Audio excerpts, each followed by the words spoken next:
SUNI Sunil 5 ಅಕ್ಷರ. ಏನು ಅರ್ಥವೇ ಆಗ್ತಿಲ್ವೇ ಈ ಕೇಸು? ಎಳೆ ಮಗು ಆಗಿದ್ದಿದ್ರೆ ಓಕೆ. ಏನಿದು? PRISHI ಅಲ್ಲ, ಇದು ಹಾಕಿದ್ಮೇಲೆ ನಿನ್ನ ಹೆಸರು ಬರುತ್ತೆ, ಬರೀ ರೆಡ್ ಕಲರ್ ಕಾಣುತ್ತಲ್ಲ, ಇದು ನೋಡ್ಬೇಕು ನೀನು. ನಾನು ಹೇಳ್ತೀನಿ ತಡೆ, ಯಾವಾಗ ನೋಡು. PRISHA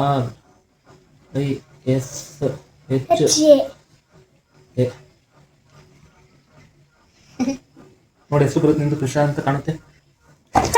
ತಾನೆ ತಾನೆ ತಾನೆ ತಾನೆ ತಾನೆ